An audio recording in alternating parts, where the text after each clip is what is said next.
A telephone call with Vladimir Putin on Monday revealed those hopes were misplaced. Trump hands Putin. Win with retreat from Ukraine. Peace talks. Trump's second term. West-China trade deal. Tax cut bill. Drug prices.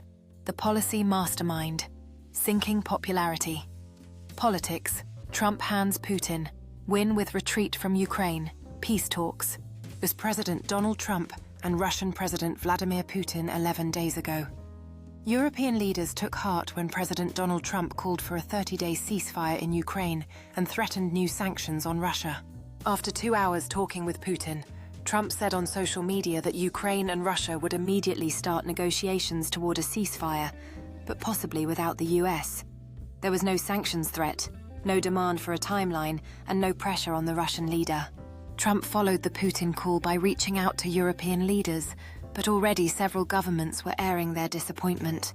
After months of failing to move Putin closer to peace, they fear Trump is pulling back from his efforts to end the war, leaving Ukraine and its allies on their own. One European official who asked not to be identified discussing private conversations said leaders fear that Trump is disengaging from the diplomatic effort.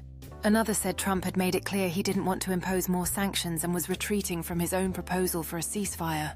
The official added that leaders in Kyiv and elsewhere in Europe disagree with his plan for Russia and Ukraine to talk directly. Today it feels like we are back into a much longer-term scenario in which Putin is buying himself and his military more time, said Christine Berzina, managing director of the German Marshall Fund's Geostrategy North program in Washington. Putin won himself more opportunities, and a ceasefire and a resolution seem ever further away. Earlier, Trump calls for 30-day ceasefire between Ukraine and Russia. Adding to the confusion around the US stance, Trump said later, Monday, the US wasn't withdrawing from the conflict, but that he was considering whether to do so, and that there was even a certain line which he declined to articulate, at which he'd walk away. He also didn't rule out further sanctions on Russia or fresh weapons shipments to Ukraine, but made clear he was disinclined to do either. I think something's going to happen, and if it doesn't, I just back away, and they're going to have to keep going, he said at the White House.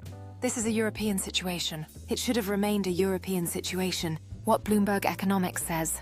Despite US President Donald Trump's description of having an excellent conversation with Russian President Vladimir Putin, on Monday, the call yielded no apparent breakthrough over Ukraine.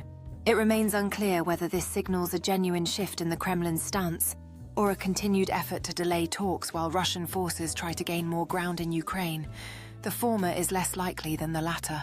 The muddled outcome adds to Trump's growing political challenges. He campaigned on promises to swiftly bring peace to Europe and the Middle East, as well as rewire and revive the American economy through tariffs.